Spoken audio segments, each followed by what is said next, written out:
He was born into poverty in the Finger Lakes region of central New York. With little schooling, he became an attorney and moved to Buffalo. He was a state assemblyman, U.S. congressman, and New York state controller.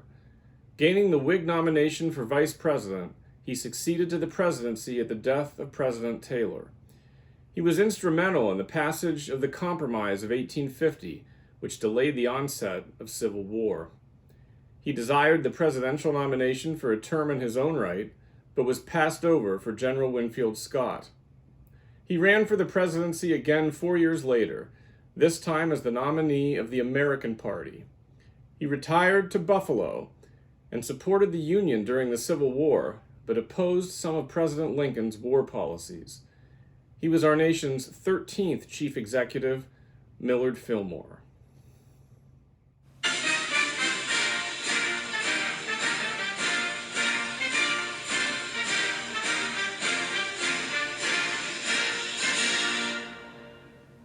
Let's take a look at a map of New York State and some sites associated with Millard Fillmore.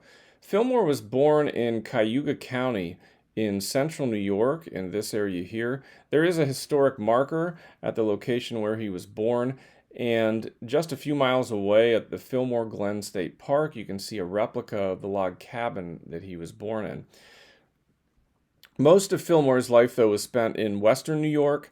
In East Aurora, just to the east of Buffalo, you can visit the Millard Fillmore Museum. That's the only privately owned house that still stands where Fillmore lived. He then moved into Buffalo and lived there throughout the rest of his life when he wasn't in Washington. He lived at some different locations in Buffalo. There is a historic marker on the site of his last house where he lived as a former president. And he's buried in Forest Lawn Cemetery, also in Buffalo. Now let's take a look at some photographs of these locations.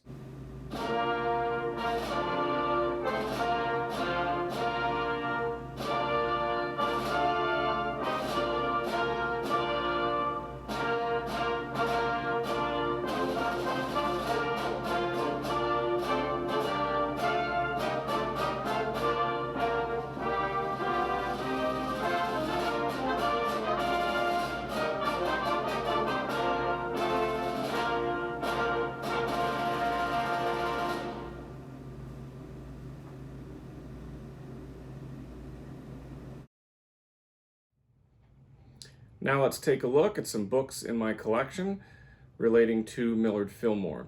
I don't have a lot on Millard Fillmore. I do have a small booklet that I got years ago when I visited one of the Fillmore sites in central New York. It contains some information about Fillmore and some local history from the Finger Lakes region. It's called Millard Fillmore, 13th President of the United States by Robert J. Scarry. It was published in 1993. There's no recent biographies of Fillmore. I do have a reprint of an old biography that was originally published in 1959. It's by Robert J. Rayback. It's called Millard Fillmore, Biography of a President. And it does cover Fillmore's early career in law, his rise through New York State politics, his presidency, and his post-presidency, including the Civil War years.